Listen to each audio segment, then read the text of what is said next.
नाशिकला ई बस महामार्ग बसस्थानकात घुसली, महिला ठार, एक जखमी। मुंबई नाका परिसरातील महामार्ग बसस्थानकात ई बस अचानक बसस्थानकात घुसली। या अपघातात एक महिला ठार झाली तर एक जण जखमी झाल्याची दुर्दैवी घटना घडली आहे।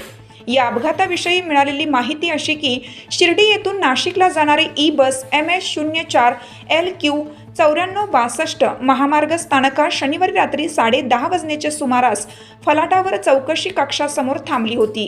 चालकाने बस सुरू करताच बस थेट चौकशी कक्षावर धडकली। अपघातात आंध्र प्रदेशची महिला बस खाली सापडून जागीच ठार झाली। अंजली थट्टीकोंडा, नागार्जुन 23, राहणार पटछवा, जिल्हा प्रकाशम, आंध्र प्रदेश असं मृत्युमुखी पडलेल्या महिलेचं नाव आहे। या अपघातात एक जण गंभीर जखमी झाला आहे। शिर्डी ते नाशिक मार्गावर धावणारी ही बस होती। चालक उमेश दत्तात्रय भाबड, वय 32, राहणार बेहळगाव, नांदगाव यांनी बस फलाटावर थांबवली। बसमधून प्रवासी खाली उतरल्यानंतर ते लॉक सीट एंट्री करण्यासाठी बस खाली उतरले। काम आटपून भाबड पुन्हा बसमध्ये चढले। त्यांनी बस सुरू करता जोरदार आवाज झाला आणि काही क्षणातच बसने अचानक उसळी घेतली। काही सेकंदात लोखंडी बार तोडून बस थेट चौकशी कक्षाच्या भिंतीवर धडकली।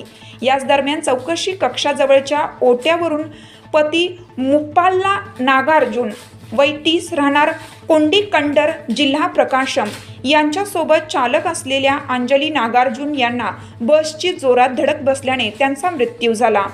चौकशी खिडकीसमोर बसची माहिती घेण्यास उभे असलेले गोरक्ष मच्छिंद्र गोसावी, वय 57, राहणार पाथर्डी फाटा हे धडकेत जखमी झाले आहेत।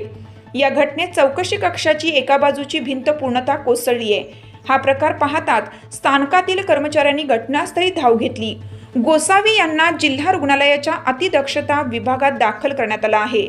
मुंबई नाका पोलिसांनी चालक भाबड यांना ताब्यात घेतले। रात्री उशिरापर्यंत गुन्हा दाखल करण्याचं काम सुरू होतं। लोकमान्य न्यूजसाठी संचालक लक्ष्मीकांत शिंदे,